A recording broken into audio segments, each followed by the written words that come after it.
कांग्रेस ने एक बात कही और बीजेपी ने उसका जवाब भी दिया है। मैं बातचीत का सिलसिले को आगे बढ़ाता हूं। कांग्रेस को समाजवादी पार्टी के सामने आत्मसमर्पण करना पड़ा यूपी में। यह बात आई, एक बात कही गई कि भाई कोई सीट नहीं मिली, आत्मसमर्पण करना पड़ा। उधर महाराष्ट्र में जहर घोलने का काम चल रहा है, कांग्रेस कह रही है महाराष्ट्र में जहर घोलने का काम चल रहा है। मंदिर मस्जिद करके सियासी रोटी सेकने के लिए तावा रख दिया गया है। और वो कह रहे हैं मंदिर मस्जिद का इसलिए बात हो रही है क्योंकि सियासी रोटी सेकनी है बीजेपी को। बातचीत का सिलसिला शुरू करता हूं, आगे बढ़ता हूं, देखता हूं कहां कहां तक बात पहुंचती। सबसे पहले मैं बीजेपी को देता हूं मौका, एंड देन द कांग्रेस। जी जनाब। नमस्कार प्रतीक जी, आपका बहुत स्वागत है इस वर्ल्ड सेंटर के ऊपर, और आपके माध्यम से सब दर्शकों को दीपावली की बहुत बहुत शुक्रिया sir, thank you so much. जिनकी आग में भी गर्मी ना रही वो बातों से क्या गर्मी पैदा करेंगे। क्या बात है, जिनकी आग में भी गर्मी ना रही वो बातों से क्या गर्मी पैदा ये बात आप तंज कर रहे हैं कांग्रेस की तरफ? ना ना ना, मैं तो आग की बात कर रहा हूँ। अरे मैं तो आग की बात कर रहा हूँ। वाह जी जनाब। भूल जाते हैं जब मध्य प्रदेश में इनके एक सो कॉल्ड बनने वाले मुख्यमंत्री कहते हैं इकट्ठे हो जाओ वरना बीजेपी जीत जाएगी। ये बात कर रहे हैं आप मध्य प्रदेश के चुनाव से ठीक पहले की, श्रीमान कमलनाथ जी की, जी, जिन्होंने मुस्लिमों की एक बैठक करी थी कि सब लोग इकट्ठे हो जाओ और ज्यादा से ज्यादा वोट डालो क्योंकि आपके वोट परसेंटेज हमें जिताने में मदद करेगी। लेकिन मैं सनातन को और वहां के हिंदुत्ववादी लोगों को बहुत प्रणाम करता हूं जिन्होंने मुंह तोड़ जवाब दिया और बैठा दिया घर में उनको। तो ये जो मंदिर मस्जिद की बात जो कांग्रेस की तरफ से आई है, हाँ जी, देखिए अभी मैं सबसे पहले तो फरीदाबाद आने, तो बात तो वो कह रहे हैं आपने शुरू करी है। सबसे पहले फरीदाबाद आने पे आपका हार्दिक स्वागत है। बहुत बहुत शुक्रिया, थैंक यू सो मच। अब मैं हमारे जो बीजेपी के जो जिला अध्यक्ष है वोरा साहब, उनकी बात का एक जवाब दूंगा। देखिए एक बात की इन्होंने स्वयं पुष्टि कर दी, वही हिंदू मुसलमान। इन्होंने इस देश में जितनी भी बार से जो भी किले फतेह करते आ रहे हैं, पहला सबसे बढ़िया इनका रहा है कि हिंदू मुसलमान और राम मंदिर के नाम पे इन्होंने, अगर वास्तविकता पे हम जाएं, धरातल पे कुछ भी इन्होंने नहीं किया। फरीदाबाद की कह लो, हरियाणा की कह लो, देश की कह लो, हाँ इन्होंने राम मंदिर के नाम पे और हिंदू मुसलमान के नाम पे बांटा है। कमलनाथ जी ने ऐसा कुछ नहीं किया था। कमलनाथ जी ने एक सभी के लिए कहा था, उन्होंने पर्टिकुलरली मुसलमानों के लिए नहीं किया था, ना ही उनके लिए कहा था।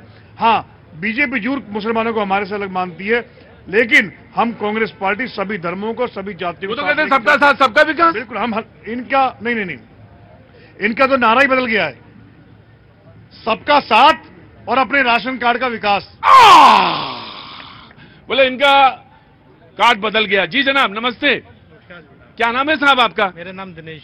दिनेश जी, कुछ कहना चाहते हैं बहस में या बहस से दूर रहना चाहते हैं? नहीं, अभी तो उन्होंने शुरू ही नहीं किया है, जब कहेंगे तो उसका जवाब देंगे। तो जो उन्होंने तो कह दिया कि राशन कार्ड पे बीजेपी का तो सिर्फ राशन कार्ड पे निगाह।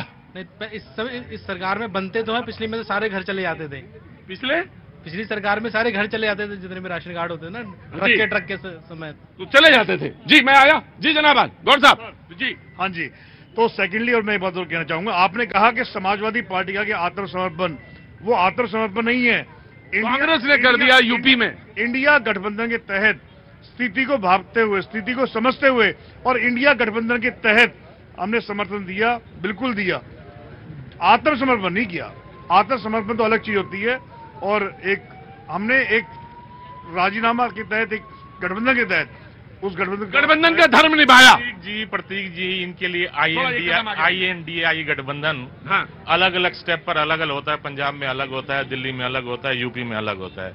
हमारे लिए भारत एक है, हम भारत हैं, भारतवासी, भारत की बात करेंगे। और मैं बात करूंगा हर उस राष्ट्रवादी की, चाहे वो मुस्लिम है, सिख है, क्रिश्चियन है, हिंदू है, जो राष्ट्रवादी है वो भाजपा का है और भाजपा उनकी है। जी क्या सोच रहे भाई साहब, बड़ी चिंता में है आप? आम आदमी पार्टी देश की आजादी के 78 साल बाद भी हम स्वास्थ्य और शिक्षा की बात ना करके केवल हिंदू मुसलमान और इन चीजों में उलझे रहेंगे। मुझे लगता नहीं कहीं पर भी इन सब बातों से देश का भला होने वाला है। लिटरली हम लोगों को कहीं ना कहीं बदलाव लाने की जरूरत है। समय जरूर लगेगा, लेकिन लोगों को समझ में आएगा, यदि उनके बच्चे पढ़ेंगे तभी आगे बढ़ेंगे और देश भी आगे बढ़ेगा।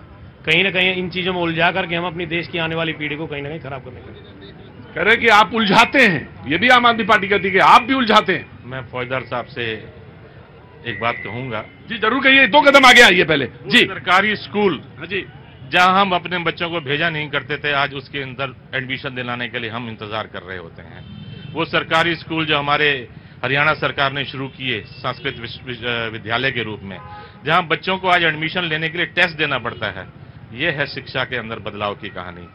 आज अगर आप किसी हॉस्पिटल में चले जाएं, एक 70 साल का 100 से ऊपर सरकारी स्कूल बंद हो चुके हैं। इनसे पूछिए, वोरा जी यहाँ बैठे हैं, क्या इनकी सरकार 10 साल हो गए में हो गया, क्या सरकारी स्कूल बहुत से बंद हुए नहीं हुए, ये पूछिए। ये हमारा सवाल है इनसे। तो सवाल जरूर नहीं जवाब देंगे। सरकारी स्कूलों की जो स्थिति है वो दिन पर दिन सुधरती जा रही है, ना कि दिल्ली की तरह बिगड़ती जा रही है। आज अगर आप दिल्ली के रिजल्ट को देख के देखें, जहां पे इनके INDIA गठबंधन आपकी सरकार है, वहां के बच्चों का क्या हाल हो रहा है। आज अगर आप देखें हरियाणा के अंदर 70 साल का एक बुजुर्ग भी अपने स्वास्थ्य की चिंता जो उसके परिवार भी करता था, मोदी जी ने उसके लिए आयुष्मान कार्ड बना दिया। वो किसी भी आयु वर्ग का है, किसी भी जाति वर्ग का है, किसी भी इनकम का है, उसके लिए आयुष्मान कार्ड है। हम सोच रहे हैं कि हमारे बुजुर्गों को बीमारी में कोई किसी किस्म की परेशानी ना हो। हम सोच रहे हैं कि हमारी सीमाओं के ऊपर हम कभी ये सोच के ना चलें मेरा एक नौजवान अग्निवीर बन के निकले और सीमाओं की रक्षा के लिए कहां से आना हुआ भैया? फरीदाबाद से। क्या नाम है बाबू? अनिल प्रजापति। अनिल प्रजापति। अनिल प्रजापति जी क्या काम करते हैं? पहले तो आपको दीपावली की बहुत बहुत शुभकामनाएं भैया। आपको भी बहुत बहुत। क्या काम करते हैं? सर वैसे सिलाई काम कर रहा हूँ।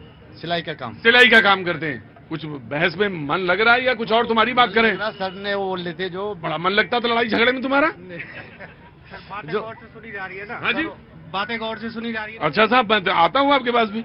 सर वो सर कह देते जो शिक्षा के बारे में मैं कह रहा हूँ, अभी इतने स्कूल ऐसे हैं सरकारी जिन्हों में पानी भर जाता बारिश के मौसम में, बच्चे पढ़ने के लिए बेचैन हो जाते हैं। कोई बीजेपी हो या कांग्रेस हो, सरकार कोई भी मतलब शिक्षा की मैं सोचती नहीं है बिल्कुल भी। पानी भर जाता है स्कूलों में बरसात के समय में, प्रजापति जी कह रहे हैं। जी जनाब। जी स्कूलों के इन्वेस्टर जो है नेता हैं, जितने भी प्राइवेट स्कूल हैं उनके जो इन्वेस्टर हैं वो सभी नेता हैं, चाहे कांग्रेस हो बीजेपी हो। जी, तो प्राइवेट स्कूलों में तो स्थिति ठीक रहती है, लेकिन सरकारी स्कूलों के बारे में बात कर रहे थे। जी जनाब।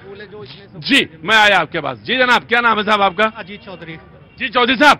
हाँ जी, गांव के स्कूल में चले जाओ, मेरे ख्याल से आपको 50 से 60 बच्चे से ज्यादा बच्चे नहीं मिलने हैं आपको। हाँ जी, क्योंकि सबके बच्चे प्राइवेटों में पढ़ते हैं। सरकारी स्कूल में तो जब भी जाएंगे ना तो वहाँ पे कुछ सुविधा मिलेगी उन्हें। इन नेताओं के बच्चे पहले सरकारी स्कूल में पढ़ने चाहिए। हाँ जी, सिर्फ मिड डे मील के लिए जो जाते सुबह हैं उन्हें नाश्ता मिलता है, लंच के बाद कोई। सरकारी स्कूल में तभी स्थितियां बेहतर होंगी जब नेताओं के बच्चे पढ़ने जाएंगे। जी जनाब।